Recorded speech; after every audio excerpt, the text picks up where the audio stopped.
नमस्कार, मैं हूं नरेश और हमारे दर्शकों का एक बार फिर से स्वागत है संस्था समाचार कार्यक्रम में।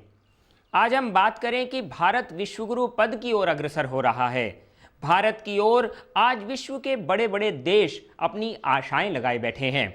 आज जहां भारत को एक विशेष स्थान और विशेष दर्जा दिया जा रहा है, जहां भारत की संस्कृति और भारत के संतों की ओर, भारतीय योग पद्धति की ओर विश्व का एक नज़र जा रही है, विश्व के लोग उसको सीखने का और उस तरफ लगने का प्रयास कर रहे हैं, वहीं दूसरी ओर भारत में ही भारतीय संतों का अपमान इस कदर क्यों हो रहा है। आज यदि पूज्य संत आशाराम जी बापू की बात करें तो उनकी ओरा के विषय में एक डॉक्टर हीरा टापड़िया ने बहुत ही अच्छी बात कही। इस ओरा के बारे में डॉक्टर हीरा टापड़िया ने काफ़ी रिसर्च की है। संत आशाराम जी बापू की ओरा विश्व में सबसे बड़ी ओरा है, ऐसा डॉक्टर हीरा टापड़िया का कहना था। हम आपको बता दें कि ये डॉक्टर हीरा टापड़िया ओरा विशेषज्ञ हैं। इन्होंने तिब्बत से ये ज्ञान एकत्र किया है और इस ज्ञान के द्वारा इन्होंने विश्व की बड़ी बड़ी प्रसिद्ध हस्तियों की ओरा ली। परंतु जब इन्होंने आशाराम जी बापू की ओरा अपने उस यंत्रों द्वारा ली तो आशाराम जी बापू की ओरा को देखते ही हीरा टापड़िया चौंक उठे। उनका ये कहना था कि आशाराम जी बापू की जैसी ओरा पूरे विश्व में किसी की भी नहीं है। उनकी ओरा का असर जब वह सत्संग करते हैं तो 50 फीट तक दिखाई देता है। यहाँ तक इतना ही नहीं कि आशाराम जी बापू की ओरा में आने वाले सभी लोगों के व्यसन छूट जाते हैं, उनके अंदर की नेगेटिव ओरा कम होने लगती है।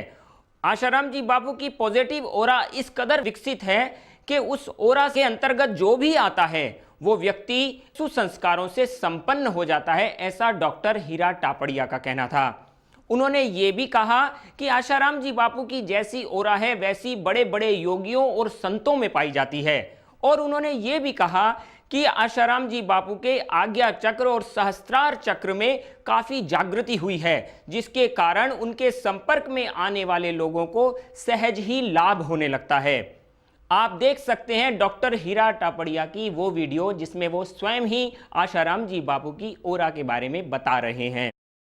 संत श्री आशाराम जी की आप यहाँ ओरा देखें। ये ओरा मेरे को करने पे मैंने इसे 3 मीटर लंबी ओरा पाई। 3 मीटर लंबी की ओरा का मतलब है 3 मीटर की डिस्टेंस तक कोई भी व्यक्ति उनके पास आएगा, उनकी ओरा से आविर्भूत हो जाएगा, उनकी ओरा के प्रभाव में रहेगा, उनकी ओरा उसे कवर करेगी। आगे मैं आपको बताऊंगा कैसे ओरा व्यक्ति विशेष को कवर करती है। बापू की ओरा में आप देखेंगे पूर्णतया लाल रंग और साथ में इंडिगो कलर और वॉयलेट कलर की आप छाया देखेंगे। वॉयलेट कलर आध्यात्मिक का सबसे बड़ा शिरोमणि बनाने का प्रभाव दिखाती है। जो वॉयलेट कलर है वो सिद्ध ऋषि मुनियों या बड़े संतों के देखने को मिलता है ज़्यादातर। वॉयलेट कलर आने का मतलब है आपका आज्ञा चक्र और आपका सहस्त्राधार वो प्रबुद्ध हो गया है, वो खुल गया है, वो चार्ज हो गया है, वो एनर्जी ले रहा है, एनर्जी दे रहा है। बापू की ओरा में जो लाल कलर और ये यहाँ पे जो कम्बिनेशन ऑफ कलर दिखाई दे रहा है, ये कलर इंडिकेट करता है कि बापू शक्ति देते हैं, शक्तिपात करते हैं। वो किसी के सर पे अगर हाथ रख दें तो पूर्णतया उसकी नेगेटिविटी सक्शन कर लेते हैं। ये इसमें एक खास क्षमता इस ओरा में है। बापू की इस ओरा से दूसरे की नेगेटिविटी लेना और अपनी ओरा में से शक्ति उसको देना, शक्तिपात करना, ये इनका खास इनकी ओरा का प्रभाव लोगों को देखने को मिल सकता है। ऊपर का जो मेन ब्लू कलर है वो अनंत ऊंचाइयों में रहने वाली इनकी ओरा का प्रभाव जो दिखाई दे रहा है, शायद ये इंडिकेट कर रहा है कि बापू की ओरा कुछ ही समय में इस ऊंचाई को भी पार कर जाएगी और इस एनर्जी को आत्मसात कर लेगी।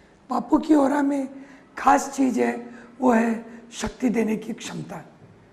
दूसरों की ओरा में से सक्शन कर सकते हैं, पर यहाँ सक्शन निगेटिविटी का करके पॉजिटिविटी देना, वो एक खास इनकी ओरा की प्रमुखता मैंने पाई। दूसरा, इनकी ऑरा की जो लंबाई है वो बड़ी खास है, जिससे ये व्यक्ति को तुरंत क्लीन दूर से कर सकते हैं, दूर से उसे एनर्जी दे सकते हैं। मैंने बापू का एक दो प्रवचन के अंदर बापू ने बुलाया था, मैं गया था कलकत्ता के अंदर, तब मैंने एक बड़ी खास बात देखी। जिस समय प्रवचन करते हैं तो इनकी ऑरा कोई 50 फुट लंबी, 60 फुट लंबी खिंच के अपने आप हो जाती है उस समय।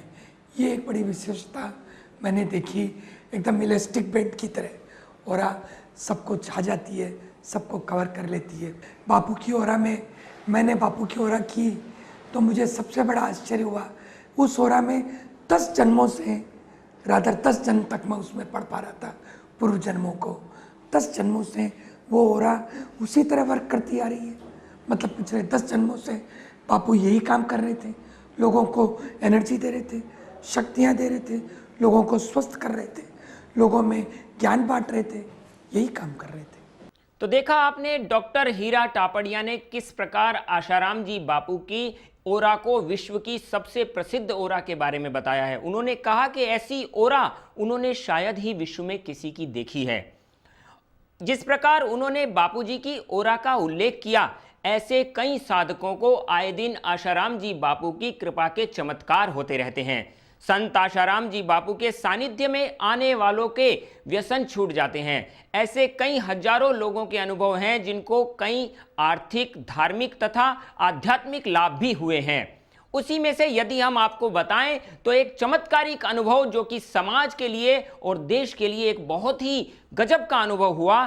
3 साल की बच्ची जो कि मरकर फिर से जीवित हुई, उसने आशाराम जी बापू के लिए किस प्रकार से बातें कहीं, वो बातें आप स्वयं ही सुन सकते हैं उस अनुभव में जो उसकी माताजी स्वयं बता रही हैं। हरिओम, मैं नीता धवन सहारनपुर से और ये मेरी बेटी आकांक्षा धवन जो अब 3 साल की है। लगभग 1.5 साल पहले 8 जुलाई 1999 में सुबह के समय जब मेरे पति दुकान की तरफ गए तो हम लोग इनको गेट पे छोड़ने के लिए गेट पर आए। बेटी मेरे साथ थी। उस समय ये नहाने के लिए जाने लगी थी और वैसे ही कपड़े पहने हुए थे। ये मेरे साथ बाहर आई और मेरे से पहले अंदर की ओर भागने लगी। उस समय हमारी काम करने वाली हमारा बरामदा धो रही थी और सारे बरामदे में पानी पानी था। गर्मियों का टाइम था, हमें मालूम नहीं था हमारे कूलर के एक स्विच लगा हुआ है। और फिर मैंने पता नहीं क्या सोचा और काम करने वाली को ये कहा कि गाड़ी मुझे आप पाइप दे दो, मैं गाड़ी धोऊंगी तब बाहर निकालूंगी। मैंने जैसे ही उससे पाइप लिया तो मैंने अपनी बेटी के बारे में काम करने वाली से पूछा तो उसने कहा कोई बात नहीं भाभी, ये यहीं पर झूला झूल रही है। एकदम से जब मेरी निगाह गई तो ये कूलर के साथ चिपकी हुई थी, दोनों हाथ दोनों पैर से। तो मैं एकदम से चीख पड़ी कि ये तो कूलर से चिपकी हुई है। अचानक हम लोगों ने उसको पकड़ने की कोशिश करी तो झटका खा के काम करने वाली पीछे की ओर गिर पड़ी और उसने कहा कि भाभी आगे मत बढ़ना, ये बुरी तरह से करंट में है। हमारी पूरी ज़मीन पानी में भरी हुई थी और लड़की पानी में भीगी हुई थी बुरी तरह से। तो हम लोगों ने एकदम से वो प्लास्टिक की चेयर ले आई और मैं उसको देख के एकदम से रोने लगी, बचाओ मेरी लड़की, बचाओ बचाओ। तो प्लास्टिक की चेयर मैं इसको लेकर मारने लगी क्योंकि उस समय कुछ साधन नहीं था हमारे पास और हम लोग घबरा गए। मेरी सास जो मेरी आवाज़ें सुन रही थी वो भी बेचारी बाहर की ओर भागी, लेकिन वहाँ पानी पड़े होने के कारण वो भी नीचे गिरी। हम लोगों ने सबने मिलकर उनको उठाया। उस दौरान वो लड़की दोनों हाथ दोनों पैरों से चिपकी रही। फिर हम गाड़ी के पिछले पासे से घूमते हुए स्विच को बंद करने के लिए गए। वहाँ हमने जाकर देखा कि प्लग इंटरनली कनेक्टेड था, ऊपर इस तरह से था कि हमारे खींचने के बावजूद तारें बाहर नहीं खींच रही थी। हम फिर घूमते हुए आए और प्लास्टिक की चेयर जो हाथ में आई, अनब्रेकेबल जो चेयर्स होती हैं, उससे मारना शुरू कर दिया। मारने के कारण उसके दोनों हाथ छूट जाते थे लेकिन पैर वहीं रह जाते थे। एक एक करके मेरी काम करने वाले माताजी सब उसको खींचने लगे लेकिन वो नहीं छुड़ा पाए क्योंकि जो उसको हाथ लगाता था वह करंट में लग जाता था और एकदम से फिर वो छूटती हुई दोबारा चिपक जाती थी। धीरे धीरे हमने देखा, मैंने 10 से 12 तक कुर्सियाँ उसको मार दी और बेहताशा मारते हुए यही चीखती रही, बापू मेरी लड़की दे दो, बापू मेरी लड़की दे दो। मुझ में ना जाने कितनी शक्ति आ गई। मैंने इतना मारा लेकिन इस बच्चे पे कोई प्रभाव नहीं पड़ा, ना ये रोए, लेकिन धीरे धीरे इसने नीला होना शुरू कर दिया। मेरी आंखों के सामने ये बिल्कुल नीली हो चुकी थी और इसके मुंह से झाग झाग बिल्कुल बह चुका था। मेरे सामने ये बच्चे ने दम तोड़ा और आखिरकार लगभग 4-5 मिनट के तक हमने उसको छुड़ा दिया, लेकिन मेरी हिम्मत नहीं हुई कि मैं इस लड़की को उठा पाऊँ, क्योंकि ये बिल्कुल ठंडी और अकड़ चुकी थी। मेरी माताजी ने इसको उठाकर बाहर की ओर भागी, तब तक काफ़ी लोग आ चुके थे और मैं अंदर इनको मोबाइल करने गई, लेकिन 1 मिनट भी मेरे आशाराम बापूजी के सिवाय कोई मुंह में नहीं था। मैं बस यही चीख रही थी, बापूजी मेरी लड़की दे दो, बापूजी मेरी लड़की दे दो। और फ़ोन पे भी मैंने जब नंबर डायल किया तो मैंने यही बोला, बापू मेरी लड़की दे दो। मुझे कुछ नहीं मालूम कि मुझे क्या कर रही हूँ क्या नहीं, और आसमान की तरफ देखकर यही बोला, क्योंकि मैंने ठीक 40 दिन पहले उनसे 30 मई को हरिद्वार में नाम लिया था, हम दोनों पति पत्नी ने। तो मैं उनसे यही अरदास की कि अगर आपने मुझे नाम दिया है और उस नाम में सच्चाई है तो उसी नाम की कसम है बापू, आपको मेरी लड़की देनी पड़ेगी, आपको मेरी लड़की वापस देनी पड़ेगी, आप माँ से ये नहीं ले सकते हो। और जब मैं अरदास करके बाहर गेट तक आई, लोग इसको गाड़ी में डालने के लिए तैयार थे, तो एकदम से इसने इतने लोगों के सामने हिचकी ली। अकड़ी हुई लड़की एकदम से नीली जो थी बिल्कुल अकड़ कर इसने कुछ सफ़ेद सफ़ेद उल्टी के रूप में निकाला बाहर, और सब लोग बोल गए, हीरू तेरी लड़की ठीक हो गई, तेरी लड़की ठीक हो गई। ये बेहताशा रोने लगी, इतना रोई, इसने कुछ नहीं कहा, बस रोती रही रोती रही। इसको हमने चिपकाया, अपने साथ लगाया, इसके कपड़े बदले, लेकिन हम रोते रहे। सब ने मुझे कहा, देख तेरी लड़की ठीक हो गई है। मुझे विश्वास ही नहीं हो रहा था, क्योंकि मैंने जो इसकी हालत देखी थी वो कोई माँ नहीं देख सकती है। बिल्कुल नीली झाग, अकड़ा हुआ बर्फ़ वाला शरीर मेरे सामने पूरी नीली पड़ चुकी थी। उसके बाद हमने इसको डॉक्टर के पास ले गए, हमने डॉक्टर को बताया, डॉक्टर चुप के पास गए। उन्होंने कहा कि ये मेरा ज़िंदगी का पहला केस है, 4 मिनट के करंट में छोटा सा 1.5 साल का बच्चा कभी नहीं बच सकता। अगर इसमें प्राण है तो हो सकता है कि इसके, क्योंकि वाइब्रेशन दिमाग में अगर नहीं आ रहा, सांस नहीं आया, तो ये डंप हो सकता है या दिमाग से इसको कोई प्रॉब्लम होगी। इन्होंने इसको बुलवाया, क्योंकि हमने बुलवाया नहीं था, तो ये कुछ नहीं बोल रही थी, ऐसे ही बैठी हुई थी। काफ़ी देर बैठी रही, एकदम से उनकी बेटी की फ़ोटो देखकर कहती है, मम्मा ये ईशान है। डॉक्टर साहब कहते हैं बस अब ले जाओ, अब कोई फिक्र नहीं है। लेकिन ये बहुत ही आश्चर्यजनक घटना है कि इतने बड़े करंट के बाद कोई बच्चा ठीक रहे बड़ा, क्योंकि यहाँ पर कोई ऐसी मशीन नहीं है दूर दूर तक जो कि इसको करे, नहीं तो हमें चंडीगढ़ जाना पड़ता। हम इसके बाद भी 2 या 3 डॉक्टरों के पास गए, डॉक्टर तिवारी के पास गए, उन्होंने भी यही कहा। उसके बाद हम घर में इसको लाए, हमारे काफ़ी कॉलोनी के लोग इकट्ठे हो गए। जो एक मेरी सास के समान माता जी हैं, उन्होंने इसको बहुत प्यार किया। ये रोती रही, इसको बुलवाया, पूछा बेटे क्या हुआ था तुझे, करंट लगा था, अब नहीं जाना? कहती है हाँ मुझे करंट लगा। उन्होंने कहा क्या हुआ? कहती बापू आए, बापू आए। तो उन्होंने पूछा कौन से बापू आए? उसी समय ना जाने कहाँ से ऋषि प्रसाद, वो पोस्टमैन 8 जुलाई को, नहीं तो 10 से या 12 से पहले कम आती है, तो 8 जुलाई को उसी समय पोस्टमैन हमें ऋषि प्रसाद देकर गया और एकदम से किताब को देखकर कहती है ये है बापू, ये आए। उन्होंने पूछा क्या किया? कहती है ऐसे चुम्बन किया। अंकु ठीक, इसका नाम आकांक्षा है, छोटे में हम इसको अंकु बुलाते हैं। तो कहती है बापू अंकु ठीक, अंकु ठीक। हमें विश्वास नहीं हुआ। इस तरह से जब लोगों में बात फैलती गई, रात के 12 बजे तक लोग इसको देखने आते रहे और इसने उसके बाद बोलना शुरू किया और अपने मुंह से सब ने देखा कि उस वे बच्चा, सब गवाह हैं कि इसने अपने बच्चे ने अपने मुंह से बताया सबको कि बापू आए, बापू आए, अंकु को प्यार किया। और हम इतने छोटे से बच्चे के मुंह से सुन के कि बापू ने इस बच्चे की रक्षा की, वरना हम तो अनजान हैं, हम बड़े हैं, हम बोल सकते हैं, देख सकते हैं, समझ सकते हैं। इस बच्चे के बापू के दर्शन हुए और उसने दुनिया को बताया कि मुझे बापू ने मृत्यु के द्वार से हटाया। ये जो फूल हम खुद इन छोटे बच्चों को भगवान के रूप में पूजते हैं, उस भगवान ने हमें बताया कि भगवान के रूप में संत आशाराम बापू जी ने इनको दर्शन दिए, मेरे कष्ट हरे और इस माँ के सारे विघ्न हरते हुए एक बच्चे को फिर दोबारा मेरी गोद में दिया। मैं उस बापू के कभी भी मरते दम तक उनका आभार नहीं प्रकट कर सकती।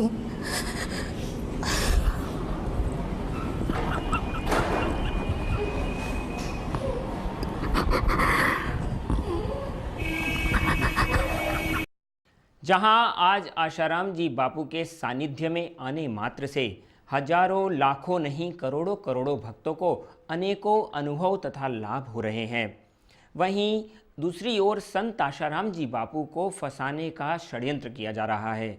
आज इस प्रकार से उनको फंसाने का षड्यंत्र क्यों हो रहा है, इस बारे में कहना था पंजाब विहिप के प्रवक्ता श्री विजय सिंह भारद्वाज का। खासकर हिंदू संतों को बदनाम किया जा रहा है। बापू जी के जो धार्मिक स्थान है, जो उनके आश्रम है, उसके ऊपर जो अटैक किए जा रहे हैं, तो इसका मतलब ये है कि सिर्फ हमारी संस्कृति को बदनाम करने के लिए वहाँ पे अटैक किए जाएं और उनको नष्ट किया जाए। जहाँ जहाँ इनके कहने पे, ईसाई धर्म वालों के कहने पे जहाँ जहाँ धर्मांतर हो रहा था, वहाँ पे आश्रमों को बंद कराया जा रहा है। तो ये बहुत बड़ा षड्यंत्र है। समाज को समझना चाहिए और समाज समझ भी रहा है। ये नहीं है, बदनाम करने वाले लोग तो बदनाम करते जा रहे हैं, मगर जो सच्चे लोग हैं, जो समझते हैं कि हमारे संतों को किस तरीके से बदनाम किया जा रहा है, उसके ऊपर लोगों की नजर भी है और लोग इनकी बातों पे विश्वास कर भी नहीं रहे। जो इनके खिलाफ बोल रहे हैं वो तो पक्के लोग ऐसे हैं जिनका धर्म से कोई मतलब नहीं है, जो ईसाई धर्मों के स्कूलों में से पढ़े हुए हैं, जो उनकी नॉलेज के हिसाब से काम करते हैं। वो उनको हिंदू धर्म सिर्फ बापू जी से नहीं, हिंदू देवी देवता को बदनाम भी करते हैं। जी उनके खिलाफ शब्द, बुरे शब्द इस्तेमाल करते हैं, उनके खिलाफ गलत गलत लेख लिखते हैं, गलत फिल्में बनाते हैं, गलत धार्मिक सीरियल बनाते हैं। तो इनकी बातों में हमें आने का कोई ऐसा है नहीं है। हम तो ये चाहेंगे कि पूरा हिंदू समाज एकजुट हो जाए। बापू जी को झूठे केसों में बदनाम किया जा रहा है और ऐसे केसों को जो आज तो ये बदनाम कर रहे हैं और साल 2 साल बाद सच सामने आ जाएगा, तब ये जितना ये बदनाम किया है, कौन माफी मांगेगा? ना तो मीडिया ने माफी मांगनी है, ना किसी ने। आप तो बदनाम करने पर लगे हुए हैं। ये कहते हैं कि एक झूठ को 100 बार बोला जाए तो वो झूठ भी सच लगने लग जाता है। इस तरीके से मीडिया बदनाम कर रहा है। हमें समझना चाहिए हमारे संत सभी निर्दोष हैं, उनके ऊपर हमें विश्वास करना चाहिए। वहीं दूसरी ओर भरत कुमार, जो कि मुक्ति टीवी आंध्र प्रदेश में चलती है, उसके डायरेक्टर और सीईओ हैं, उनका भी यही कहना था कि संत आशाराम जी बापू को फंसाने का ये प्रयत्न किया जा रहा है। उन्होंने ये भी कहा कि ये कार्य कहीं ना कहीं धर्मांतरण के आड़े में आता है, इसीलिए आशाराम जी बापू को फंसाने का प्रयास किया जा रहा है। इस प्रहार को देखकर जनता को चुप नहीं रहना चाहिए। ये समझना चाहिए कि ये प्रहार आज भारत की मजबूती की ओर है, भारतीय संस्कृति को तोड़ने की ओर है। इसको अपने घर पर आए प्रहार की तरह एकजुट होकर जनता को इसका सामना करना चाहिए। नहीं तो भारत की जो सबसे प्राचीनतम संस्कृति मानी जाती है, ये भारतीय संस्कृति का नामो निशान ही नहीं रहेगा। इसीलिए आज खुलकर जनता को एकजुट होकर इसका विरोध करने की ज़रूरत है। जी हाँ, षड्यंत्रकारियों के मोहरे आना कम ही नहीं हो रहे हैं। रोज नए नए लोग, नए नए चेहरे आज चैनलों पर आकर आशाराम जी बापू को बदनाम करने का बार बार प्रयास कर रहे हैं। वहीं शाहजहाँपुर की यदि बात करें तो शाहजहाँपुर का एक शिवनाथ नाम का व्यक्ति चैनलों पर आकर कई दिनों से आशाराम जी बापू का अपने को खास राजदार बताता था और इसका ये भी कह रहा था कि वो पिछले 8 सालों से शाहजहाँपुर आश्रम में रह रहा है और इसने आश्रम के खिलाफ कई अनर्गल कुप्रचार की बातें भी करी थी। परंतु वास्तव में हकीकत क्या है वो भी जनता के सामने तो आनी ही चाहिए। ये शिवनाथ नाम के व्यक्ति का ये कहना था कि आश्रम में 8 साल से शाहजहाँपुर में रह रहा है, जबकि शाहजहाँपुर आश्रम को बने हुए ही अभी 8 साल नहीं हुए हैं।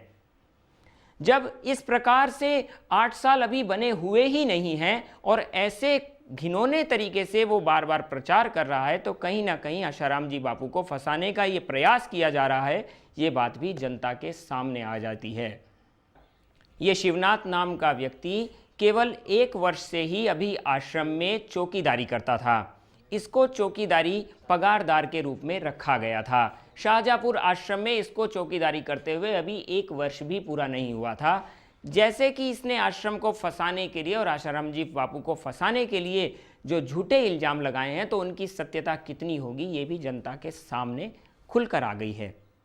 जी हाँ, आज आशाराम जी बापू कहीं ना कहीं इन मल्टीनेशनल कंपनियों के रास्ते में रोड़ा बने हुए हैं, जहां विदेशी बड़े बड़े कारोबार जो कि भारत को एक केवल कारोबार का क्षेत्र समझते हैं, ऐसे लोगों के स्वार्थ को बहुत ही बड़ा झटका लगा है।